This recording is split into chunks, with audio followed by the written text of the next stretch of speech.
this lecture we will talk about an interesting TypeScript type, and that is the never type.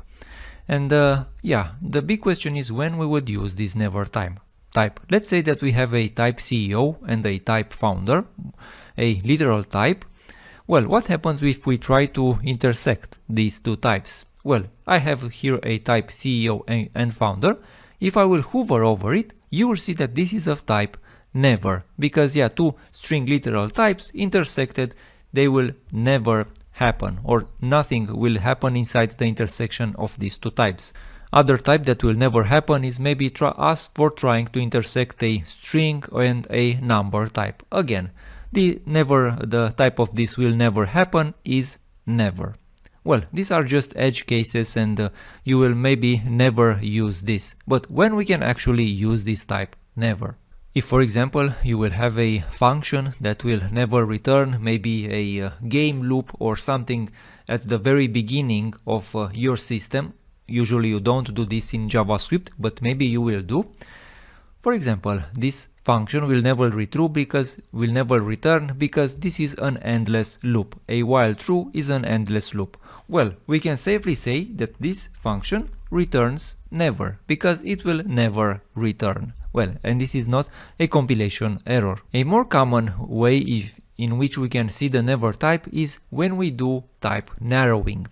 For example, let's say that we have a function, I called it do stuff, I lack inspiration, and this function requires an argument which can be of type string or number. Well, inside the body of the function, we can narrow down the values for these types. For example, if we are making a check that this type is of type string, well, inside this if check, for sure this argument will be of type string, then we are returning. The same with number. In case this argument is of type number, well, inside this if check, the argument is of type number. Well, what type will be our argument after these two checks? Our argument will be of type never, because anyway we will never reach this line inside this implementation. Well, we can take this kind of type narrowing to build exhaustive enums, and let's remember the example from the previous lecture. I will paste here the code. You remember in the last lecture we had an enum of positions, and then we had an employee, and we had a function that pays the annual bonus for different employees.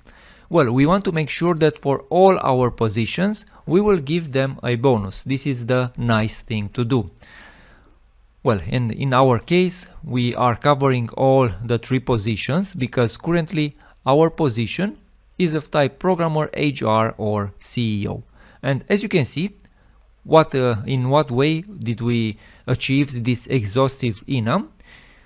I will say here that I will save these remaining values of our position, and I have type annotated as never. And as you can see, after we went through all the positions or all the possible positions inside our enum, the type of the position will be never. And in case these positions will be extended in the future, maybe I will add here a manager entry, then this position will be just fine. But if we look downstairs at our function implementation, we will get a compilation error, and TypeScript will warn us, hey, you wanted to make an exhaustive check, but you have one value remaining. You know, for example, and this way, if I hover over this, you can see that at this point my position is not never, but is of type, or its value is position manager. And this way I can make sure that I leave no one behind inside my switch cases.